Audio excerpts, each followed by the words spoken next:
The morning of June 12th started like any other workday. I stood at the kitchen sink in our small condo outside Salt Lake City, rinsing a coffee mug and watching the water bead on the glass. The neighbor's sprinkler ticked in short bursts. The air coming in through the cracked window smelled like cut grass. It was our 8th wedding anniversary. It was also my husband's 35th birthday. I remember thinking, quietly, that if I did the details right, the day might feel warm again, like it used to. By the afternoon, the refrigerator was already crowded with proof that I had tried. A bottle of his favorite red wine, the kind you have to drive across town to find. A paper-wrapped package from a specialty butcher, Wagyu short ribs I was nervous to cook because they were too expensive to ruin. A small cake with smooth vanilla frosting, the message written neatly across the top. Happy birthday and happy anniversary, Mark. I kept the cake on the top shelf where it would not get bumped. I wanted it to look untouched when he opened the box, like I had been careful, like I had planned. I did not know yet that I would end the night with a thin folder on my dining table, my name typed on the front, like a label on something misplaced. I just knew it was getting close to 7, and he still was not home. Mark and I are the same age. We met in our 20s, and to most people we still look like a stable couple. He leads a sales team at a real estate firm downtown. He has that polished look that never seems to fade, crisp shirts, clean shoes, the quiet trace of cologne when he passes behind you. I work as an accounting assistant for a medical equipment supplier. It is steady, it is predictable. I like my lists, I like my numbers. I also manage the household because that is what we slid into over the years without ever saying it out loud. No kids, no chaos, just a small home and 2 adults who should have known how to talk to each other. By 6:30, I had strung warm white lights along the balcony railing. The tablecloth was ivory, ironed smooth. The silverware was placed the way my mother taught me, the kind of neatness that looks calm even when you do not feel calm. I changed into a simple dress and dabbed perfume onto my wrists. At 7, I sat down and told myself he was on the way. At 8, I lit the candles. At 9, I sent a text. I'm waiting. Are you close? No reply. At 9:30, I called. 5 rings, then voicemail. I did not leave a message. I hung up and stared at the screen until it dimmed. The food was ready too early, so I turned the heat off and covered it. The apartment felt too quiet, as if it was listening. At 10:35 p.m., an email appeared from Mark. Sorry, big client emergency. Have to stay at the office. We'll make it up later. That was it. No thank you. No happy anniversary. No happy birthday to me, the person who had been waiting in a clean dress at a set table like a prop. I put the phone face down. The candles had burned down into lopsided puddles. One wick had drowned itself. The lights on the balcony kept glowing like they did not understand what they were meant for. I stood there for a minute with the folded napkin still in my hand, the one I had set on his plate. I did not cry. I just felt something shift in my chest, like a shelf coming loose. That night, I cleaned in a slow, methodical way. I boxed up the meat. I wiped the table. I took down the lights one strand at a time. The cake stayed in the fridge, untouched, the words on top still perfect. Near midnight, I lay down on the bed in the wrinkled dress. I listened to the building settle, pipes clicking, a distant elevator, somewhere, a door closing. Sleep came in short pieces. Each time I drifted off, that email returned, plain and cold, cutting across my thoughts with the same dull insistence. It was not the first time he came home late. It was not the first time I ate alone. But this time felt different. Not louder, just clearer. The next morning, I got up early, showered, and went to work like usual. I answered emails. I reconciled a vendor statement. I smiled when someone asked how my weekend was going to be.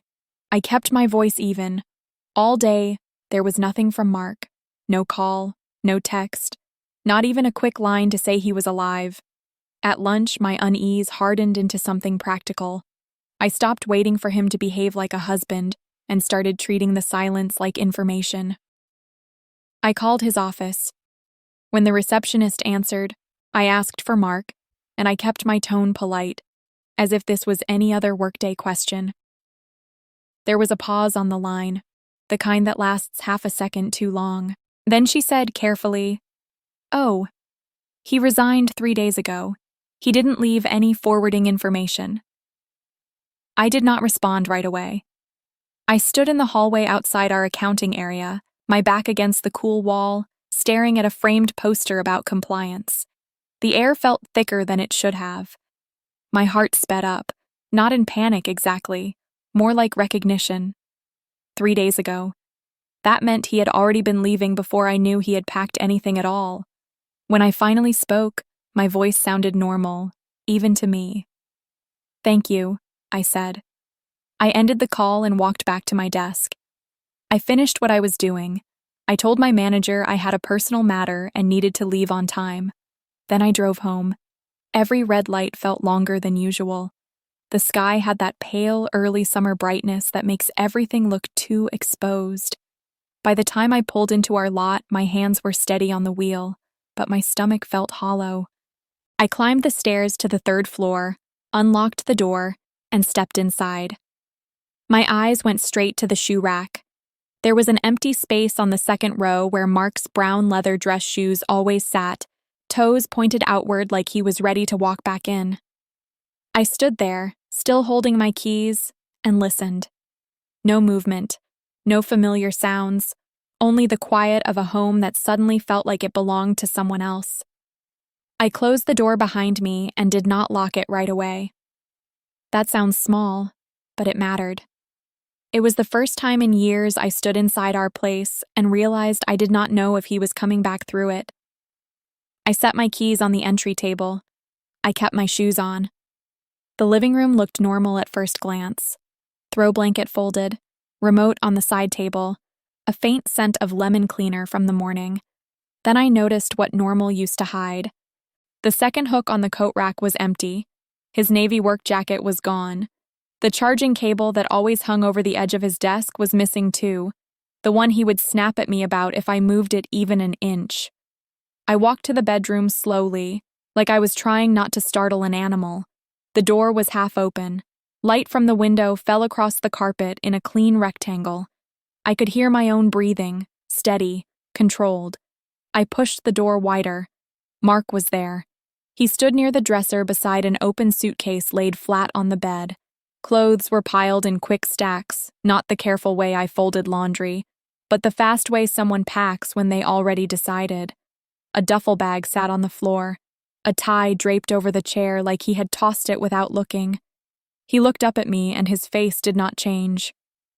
"You're back," he said, like I had returned a library book. I did not raise my voice. I did not run to him. I stayed near the doorway and let my eyes take in the scene as if it was an audit. "What are you doing?" I asked. He reached into the closet and pulled down a garment bag. Inside was a suit I had not seen him wear in years. Next to it, a pair of dress shoes with tags still attached, the kind you buy when you want to look new. "Packing," he said. "Where are you going?" He zipped a side pocket on the suitcase and finally turned his head toward me fully. His expression was flat, practiced. "I'm moving," he said. "I took a job in New Mexico, outside Albuquerque." I blinked once. "You resigned," I said. It came out as a statement, not a question. "You quit 3 days ago." His eyes narrowed slightly, not surprised that I knew, more annoyed that I had confirmed it without him controlling the story. "I did what I needed to do," he replied. "You didn't tell me," I said. He did not answer that. He reached into his bag and pulled out a slim folder, the kind people use to carry closing documents or contracts. He set it on the dresser, opened it, and slid the first page toward me with 2 fingers. Divorce papers. For a second, I just looked at the top line where our names were typed. It was clean, official, like a form you sign for a utility change. My chest felt tight, but my hands stayed steady. "Mark," I said quietly, "what is this?" He leaned against the dresser as if we were discussing schedules. "You're not the wife I need anymore," he said. I waited for something else to follow, a reason, a confession, a mistake he wanted to correct.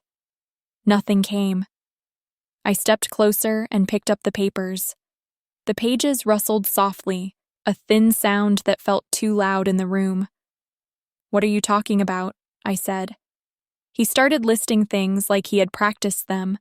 "You're always working," he said. "The house is dusty. You only cook on weekends. You don't care about me." I stared at him for a moment, not because I was shocked by the words, but because of how easily he said them, like he was reading a review. "I work full-time," I said. "I pay half the bills. I make dinner when I can. You come home late and tell me you already ate."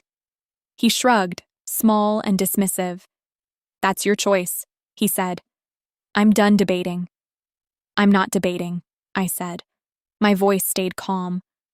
"I'm trying to understand how you decided to do this without telling me." His jaw tightened. "A real wife doesn't need reminders," he said. "She just handles things. She doesn't make excuses."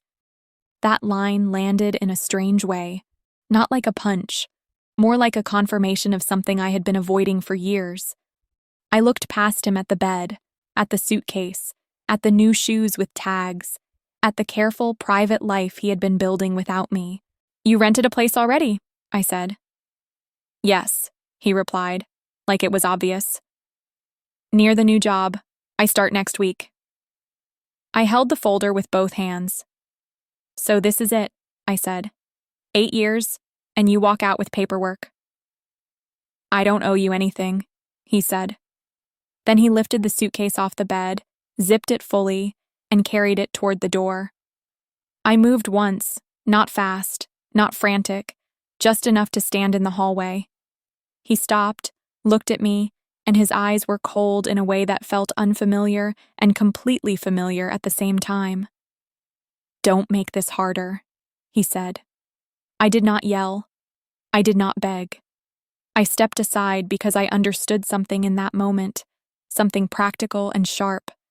He wanted me to react so he could label me. I would not give him that. He brushed past me without touching me. The strap of the garment bag slid against the wall. His cologne followed him into the entryway, the expensive kind that always made people smile when they hugged him. He opened the door. Before he walked out, he did not look back. The door clicked shut with a quiet final sound that felt louder than it should have. I stood there in the hallway for a long moment. The air felt thin. My hands still held the folder, but my grip had loosened. Then I walked into the living room, sat down at the dining table, and placed the divorce papers in the center like an object that needed its own space. I stared at the signature line where my name was meant to go. Then I waited. The next 2 days moved in a strange quiet. Not the peaceful kind.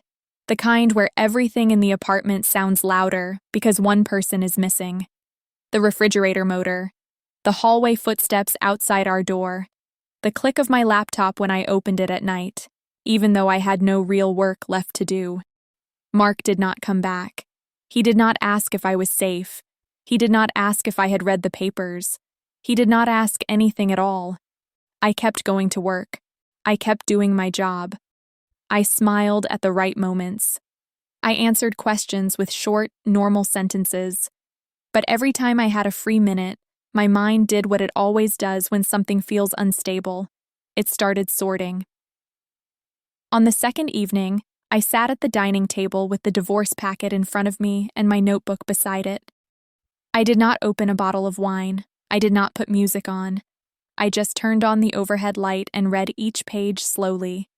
Dates, addresses, clauses, filing instructions. It was a standard filing, clean and efficient. The kind of thing someone prepares when they want to move fast and not look back. I took a photo of every page and saved it into a folder on my phone labeled by date. Then I emailed the images to myself, not because I expected to lose my phone, but because I like redundancy when something matters. After that, I checked what he could change without me. I logged into our shared utilities account first. The password still worked. Nothing had been canceled yet. I took screenshots of account numbers and the latest payments. Then I logged into our renter's insurance. Same password. Active. Paid through the end of the quarter. I opened my banking app and looked at our accounts. The joint checking was still there. No sudden withdrawals. His payroll deposits had stopped, which made sense if he quit. My deposit from work was still coming in like a metronome. I did not feel relieved. I felt confirmed. This was planned. On the third morning, right after I got to my desk at work, my phone rang. The caller ID showed our property management office. I stepped into the hallway and answered. Hello? Hi, this is Lakeside Property Management, a woman said. Her voice was polite, slightly cautious, like she was reading from a note. Am I speaking with Mrs. Carter? I swallowed once. I had kept his last name legally, mostly out of inertia. Yes, I said. We received a request to terminate the lease. She continued. The current leaseholder asked to end the contract at the end of the month. He also left a note that he no longer lives in the unit and that the remaining occupant would clear out before move-out. For a moment, I watched a coworker pass by with a stack of files, chatting with someone like the world was normal. Then I said, I didn't approve any termination. There was a pause, and I could hear typing. I understand, she said carefully. That's why we're calling. The request came from Mr. Carter. His name is the primary on the lease. We just need to confirm what your plan is. I kept my voice even. Email me a copy of the request, including the note. Of course, she said. And, just so you know, we can't proceed with a lease transfer without proper documentation. But termination is different. If he is the leaseholder, he can submit notice. Email it, I repeated, still calm. When I ended the call, I stood there a moment, phone in my hand, and let the feeling move through me without feeding it. My heart was beating faster, but my thoughts were clear. He was trying to evict me without saying the word. Back at my desk, I opened a new email draft addressed to myself and typed a short timeline. Not feelings, just facts. June 12th, anniversary, no-show, email at 10:35 p.m. June 13th, called office, learned resignation was 3 days prior. June 13th, he presented divorce packet and left. June 15th, property management called about lease termination request. I saved it. Then I made 2 phone calls during my lunch break. First, to the property management office to request a copy of the lease. They told me they could email it by end of day. Second, to a family law attorney's office that had good reviews and a receptionist who spoke in a steady, efficient way. I did not tell her my whole story. I just asked what documents I should gather before a consult. She listed them the way you list ingredients: marriage certificate, lease, bank statements, pay stubs, insurance, titles, any communication about separation, any evidence of assets purchased during the marriage. When I hung up, I did not feel dramatic or brave. I felt like myself again, the part of me that knows what to do when something needs to be handled. That night, I went home and opened the desk drawer Mark used to guard like it contained state secrets. Inside, there was the usual clutter he never allowed me to move. Old business cards, a few pens that did not work, a small stack of unopened mail, a folder labeled tax. Under that folder, I found receipts. Not just 1 or 2. A thick envelope with appliance purchase confirmations, a sofa delivery invoice, a refrigerator warranty registration, a receipt for the dining table I was sitting at. My name was on almost all of them. My card, my email, my signature. I sat down on the floor with the envelope in my lap and kept looking. It was like realizing you had been carrying more of the weight than you admitted, and now the paper proved it. I made a pile to the left for things in my name, a smaller pile to the right for things in his. The right pile stayed thin. A couple of tech items, a watch warranty, 1 receipt for a laptop he had bought before we married. Everything else was mine, on paper. When I finally stood up, I did not feel triumphant. I felt steadier. I placed the receipts into a new folder and set it on the table beside the divorce packet. 2 stacks, 2 stories. Then my phone buzzed with an email notification from Lakeside Property Management. Subject line, lease termination request. I stared at it for a second before I opened it. I opened the email and read it twice. The termination request was a simple form, typed and signed electronically. Mark's name, our unit number, a move-out date at the end of the month. Below it, attached as a separate page, was his note. I no longer live at the property. The remaining occupant will vacate and return keys before the end of the month. No question mark, no courtesy. Just a statement, like I was an employee who had missed a deadline. I saved the email as a PDF. Then I saved it again to a cloud folder I had just created for this situation. I labeled it with the date and lease. After that, I made a decision that felt calm and clear. I stopped reacting privately and started moving in steps. Step 1. Separate what is mine, legally and financially. Step 2. Document everything, quietly. Step 3. Speak only through proper channels when needed. I wrote those steps in my notebook and left them there, not as motivation, but as guardrails.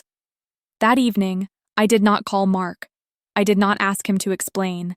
I did not send a long message that would turn into a debate.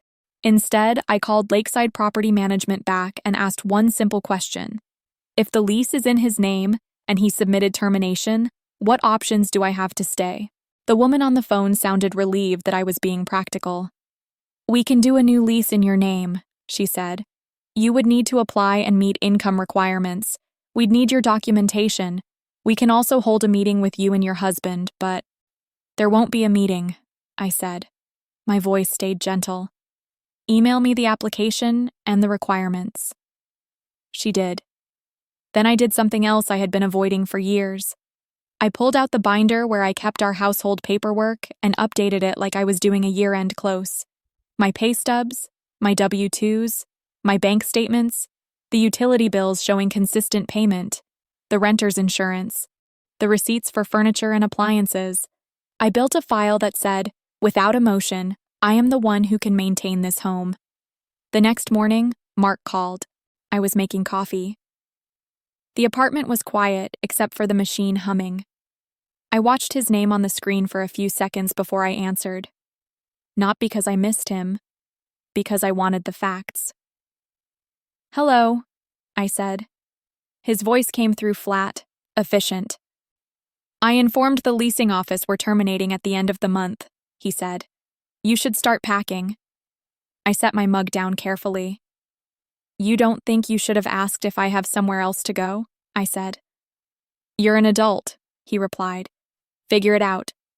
I let a short pause sit there. Good, I said finally. I'll handle my part. He went quiet for a moment, like my calm response did not match the scene he expected. Then he said, And the divorce papers. I need you to sign. I've read them, I said. And I'll have my attorney review them, I replied. There was a slight shift in his breathing. Not anger, exactly. More like surprise that I had moved the situation out of his control. Attorney, he repeated. Yes, I said. It's standard. It doesn't need to be complicated, he said. His tone sharpened. You always do this. You turn everything into a process. I work in accounting, I said evenly. Process is how I keep things accurate. He exhaled, irritated. Just sign, he said. I'll respond through counsel, I repeated. Then I ended the call. I did not block him yet. I wanted the line open long enough to collect what he gave away on his own. That afternoon, I had my first consultation with a family law attorney. Her office was in a small building with quiet hallways and neutral art on the walls. No drama, just paperwork and rules. She listened without interrupting. When I finished, she asked questions like she was checking boxes. Any children? No. Shared property? Mostly household items and some savings, I said. I have receipts. Good, she replied. Any threats or intimidation? I thought about the lease termination, the note, the way he spoke to me like I was a problem to remove. He's trying to force me out of our home, I said, without discussing it. She nodded once. Here's what we do, she said. We respond in writing. We request full financial disclosure. We do not sign anything until you understand every clause, and we protect your housing situation immediately. Then she leaned forward slightly. You need to assume he's already moving money or positioning himself, she said, even if you don't see it yet. I did not argue. I had already felt that. Before I left, she gave me a short list. Open a separate bank account. Redirect your paycheck. Change passwords on personal accounts. Inventory household property. Photograph the unit. Keep all communications. Do not meet him alone if you don't feel safe. It was not scary. It was practical. That night, I came home with two things: a letter drafted by my attorney to Mark, and a quiet determination that my life would not be decided by someone else's note to a leasing office. I opened a new checking account online. It took less than 10 minutes. I updated my direct deposit with HR. It would switch over within one pay cycle. Then I walked through the apartment with my phone and took photos. Every room, every corner, appliances, furniture, serial numbers where I could find them. When I finished, I sat at the dining table with the receipts and the photo list and the lease paperwork. I felt tired, but not weak. At 9:47 p.m., an email came in from Mark. Subject: Proof. I stared at the subject line for a full second before I opened it. I opened Mark's email at the table, under the same overhead light I had used to photograph receipts. There was no long message, just an attachment and a single line. You wanted clarity. Here it is. The attachment was a photo, a marriage certificate, his name on one line, a new woman's name on the next, a county seal at the bottom. The registration date was stamped in dark ink.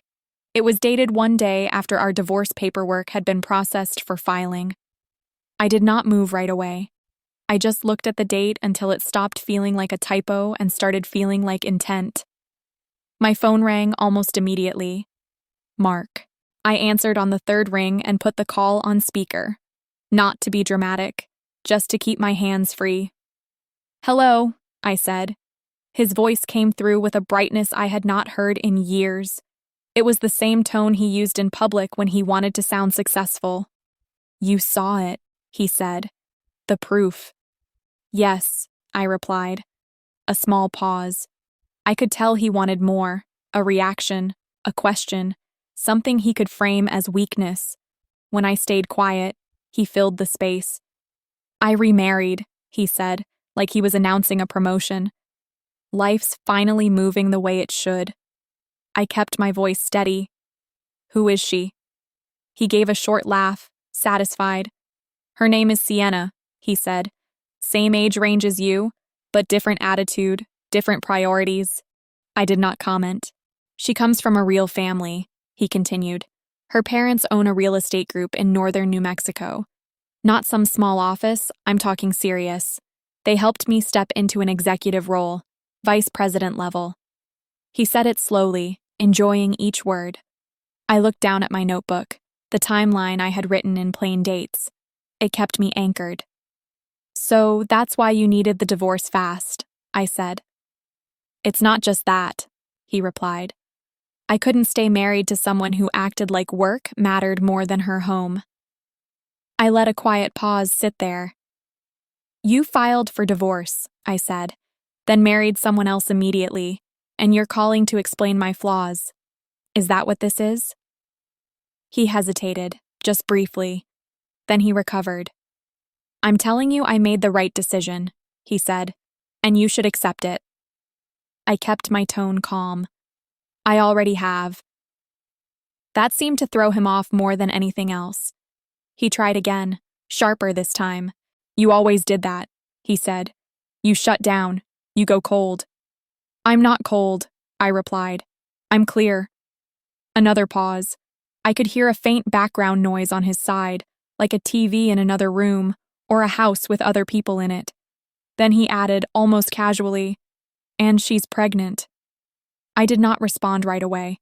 Not because it hurt, because I could hear what he wanted that sentence to do.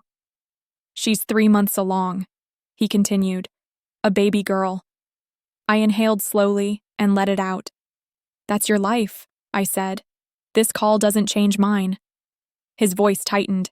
You're acting like you don't care. I don't, I replied. Not in the way you want. Silence stretched for a moment, the kind where someone realizes they cannot control the room. I spoke again, still even. Do not contact me directly anymore, I said. My attorney will communicate about the divorce. If you need something related to the lease or property, it goes through counsel. If you send me documents, I will archive them. That's all. He let out a short breath that sounded like a scoff.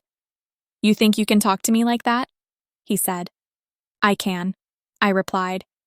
And I am. He was quiet again. Then, almost as if he needed the last word to feel stable, he said, You'll regret this. I did not debate him. I'm ending the call, I said. I hung up. Then I blocked his number. I did not feel victorious. I felt finished. A few minutes later, I opened my laptop and searched the name on the certificate. Sienna Whitaker. Her profile came up fast. Bright photos, soft lighting, perfect hair, a ring held up toward the camera, a caption about new beginnings. I clicked through, not scrolling endlessly, just looking for what mattered. Then, around the 10th photo, my hand stopped. The angle was different. The smile was wider. But there was something familiar in the eyes, a small asymmetry I remembered from a long time ago. I sat back slightly and felt that quiet, creeping recognition move through me. I knew her. Not from Mark's world. From mine. I opened an old photo folder on my phone, then another, searching for something I had not thought about in years. High school, group shots, a cramped hallway, faces that used to feel permanent. I found one picture from junior year, taken outside the gym after an event. I zoomed in slowly. There she was. Different name back then. Different face, younger, quieter, standing near the edge like she wanted to disappear. The same eyes. I stared at the screen until the room felt too still. Then I picked up my phone and searched for one person I trusted to confirm what I already knew. My old friend Paige, who kept everything, yearbooks, photos, the kind of memories that do not get edited over time. I tapped her name and waited for the call to connect. Paige answered on the second ring. Her voice was the same as I remembered, steady with a hint of warmth. Hey, she said. Everything okay? I need to ask you something, I replied. I kept my tone even. Do you remember a girl from our high school named Sienna Whitaker? There was a small pause. I could hear her thinking. Sienna Whitaker, she repeated. No, not that name. She might have had a different last name back then, I said. Quiet, stayed in the back, changed a lot later. Paige let out a soft, knowing sound. Oh, she said. You mean Sienna Ellis? My grip tightened slightly on the phone. Yes, I said. That's her. Paige did not sound shocked. She sounded like someone being asked about a rumor that already had a history. I haven't talked to her in years, she said. But yeah, she moved after graduation. New York for a while, I think.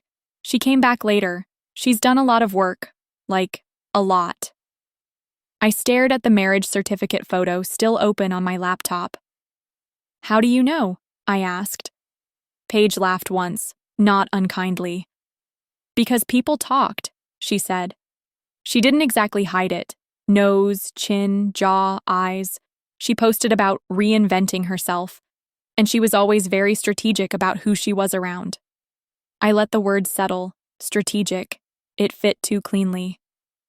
She married my husband, I said. Paige went quiet. Then she said softly, Wait, Mark. Yes, I replied. We're in the middle of divorce. He filed, moved out, tried to terminate our lease, and now he's already remarried, one day after the divorce paperwork was filed. Paige exhaled slowly. That's fast. It was planned, I said. I did not say it like a dramatic statement, just like a conclusion. Paige stayed quiet for a beat, then asked, Do you want to know something weird? Yes, I said. There were rumors back then, she replied, that she attached herself to people who could move her forward. Always. Even when she pretended she didn't care. She played quiet, but she watched everything. I nodded, even though she could not see me. Thank you, I said. That's all I needed. After I hung up, I did not keep spiraling. I did not keep scrolling her profile looking for proof of personality. I already had what mattered: a timeline. Mark resigned 3 days before I learned. He served me divorce papers. He tried to end the lease in a way that would remove me without a conversation. Then he emailed me a marriage certificate like a trophy. This was not a sudden love story. It was a transfer. The next morning, my attorney sent the first formal letter. It was short and clean. It requested full financial disclosure, confirmation of any new residence, and clarity on his attempt to terminate the lease. It also instructed him not to contact me directly. When she emailed me a copy, I read it once and felt my shoulders loosen. Not because I hated him, because the words were finally in the right place, on paper, where they could not be twisted. 2 days later, another call came in. An unknown number. I let it ring once, then answered. Hello, I said. Mark's voice came through, different this time. Not polished, not triumphant. It sounded strained, like he had been holding something in too tightly. It's me, he said. Don't hang up. I stayed quiet. I need to ask you something, he continued. His words came out quickly, then slowed. Sienna had the baby. I said nothing. I kept breathing steady. A girl, he added, as if that detail was supposed to matter to me.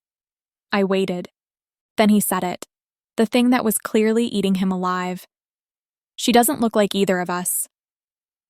I leaned back in my chair and looked out the window at the parking lot below my office. A normal day. People walking. Sun on car roofs. I kept my voice light, almost neutral. Sometimes babies look like grandparents. No, he said quickly. I thought that. I did a test.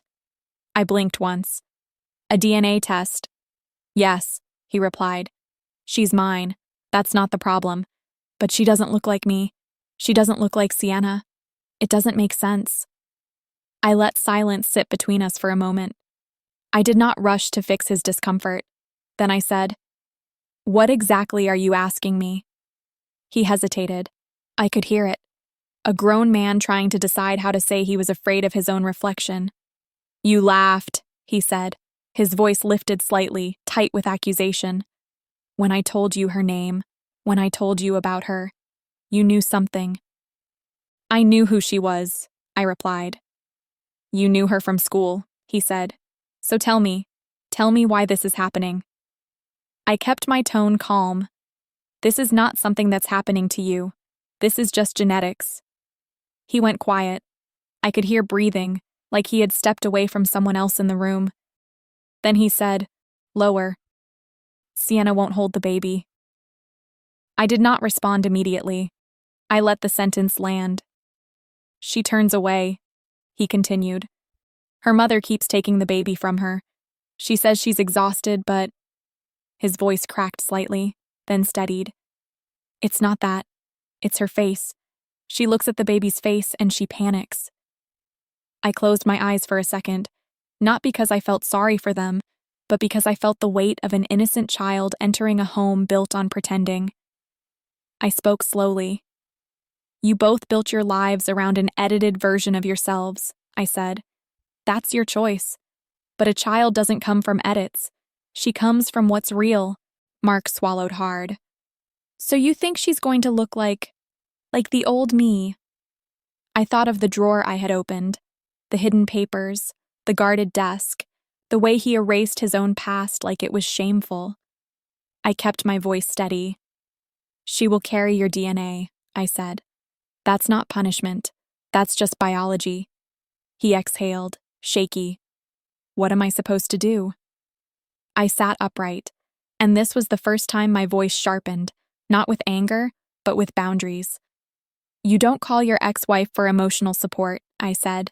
You call a pediatrician, you call a counselor, you show up for your child. Silence. Then quietly, he said, "You're being cruel." "No," I replied. "I'm being accurate." Another pause. I could hear something in the background. A faint cry, distant, but unmistakable. A baby. My throat tightened, not for him, not for Sienna, but for that sound. I spoke one last time, calm and final. "That baby didn't do anything wrong," I said. "Don't project your shame onto her, and don't call me again." I ended the call. I did not wait to see if he would text. I blocked the unknown number too. Then I forwarded a short note to my attorney that he had contacted me again and what was said. No emotion, just facts. That evening, I sat at my table and opened my timeline again. I added the new call, the date, the claim, the DNA test mention, the refusal to hold the baby. Not because I planned to use it in court, because I wanted my memory to stay clean. I wanted the truth to stay organized. When I finished writing, I closed the notebook and turned off the overhead light. Then I sat in the quiet for a moment, listening to my own apartment, and let the silence do its job. A year later, the quiet in my life felt different. Not empty, just clean. I moved out of the old unit before the lease ended, not because Mark forced me, but because I wanted the next chapter to start in a place that had never held his rules. I rented a small one-bedroom in Sugar House, closer to my office. The balcony faced a row of trees and a parking lot. Nothing dramatic, but the morning light hit the railing in a soft way that made coffee feel like a real pause again. I kept my job, but I asked to reduce my hours. Not as a grand statement, just a practical choice. I had spent too long treating exhaustion like proof of worth. I wanted my days to have space. Most evenings, I did simple things on purpose. I washed dishes as I cooked. I folded laundry while a podcast played low. I kept my phone on silent after 8 p.m. I stopped flinching when it buzzed. The divorce finished the way many adult endings do, through timelines, disclosures, and signatures. There was no moment that felt cinematic, just paperwork that made my new life official. Mark tried to push for speed and simplicity, the kind that benefits the person who planned ahead. My attorney pushed back with calm precision. Dates, accounts, household inventory, the lease situation documented in writing. His attempts to remove me without a conversation did not look good on paper, especially when paired with his direct contact after being told not to. In the end, the outcome was not about revenge. It was about boundaries that held. I kept what I could prove was mine. I kept my savings intact. I kept my name. I kept my peace. A few months after the divorce finalized, I attended my 18-year high school reunion at a small brewery downtown. I almost skipped it. I went anyway, not to prove anything, just to re-enter a room where my history existed outside of Mark. I arrived a little late, like I always used to. I stood near the back for a minute, listening to the noise settle in my body. Then a familiar voice said my name. It was Caleb, a guy who had played bass in the school band. He looked older in the normal way, a little stubble, a calmer posture. We talked at a small table near the wall, nothing heavy, nothing forced. He told me he'd been divorced for a few years and was raising his daughter on his own. He said it without bitterness, just as a fact of his life. When he asked about Mark, I said, "We're divorced," and left it there. Caleb nodded like he understood the value of not digging for pain. After that night, we stayed in touch, not in a rushed way, more like two adults who liked quiet company, a walk, a coffee. Sometimes nothing for weeks, then a simple check-in. It felt safe because it did not ask me to perform. I did not keep tabs on Mark. I did not look for updates. But life has a way of handing you information when it thinks you are ready for it. Last autumn, I ran into Paige at a used bookstore. We talked near a shelf of cookbooks, smiling politely, catching up the way people do. Then she lowered her voice. "You haven't heard anything about Mark, have you?" she asked. I shook my head. Paige hesitated, then said, Sienna is looking for a divorce attorney. I did not feel surprised. I felt tired in a distant way, like hearing about a storm in a town you no longer live in. Why? I asked, even though I already knew the shape of the answer. Because he cheated, she said. Again, with someone tied to her family's company. Paige showed me a screenshot from a parent group chat. Blurry names, but the message was clear enough. Their little girl was in preschool now.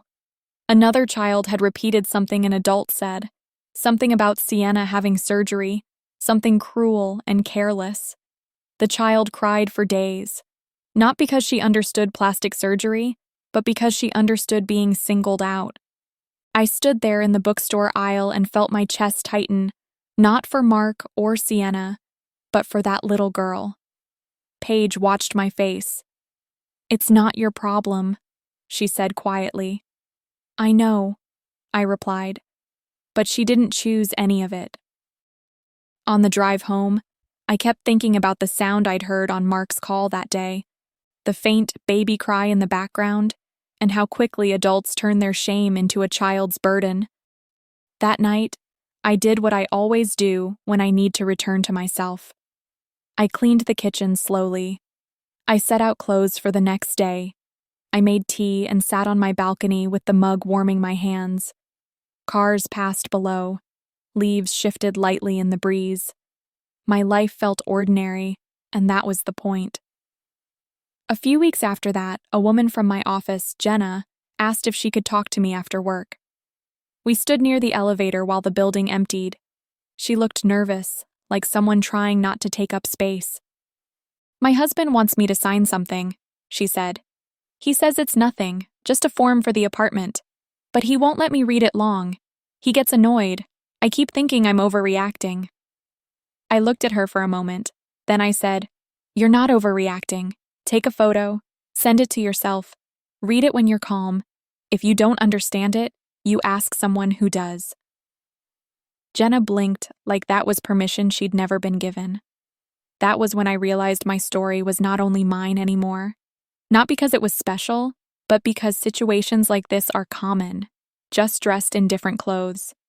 If you're listening and you've ever been handed paperwork with pressure instead of respect, please remember this. Slow is allowed. Questions are allowed. Silence can be a decision, not a weakness. And if my choices sound quiet, they were. I did not win by being louder. I won by becoming accurate, consistent, and hard to push. If you want more calm, true stories like this, please like and subscribe. Comment which city you're watching from and what time it is right now. And stay with me, because 2 popular stories are coming up next.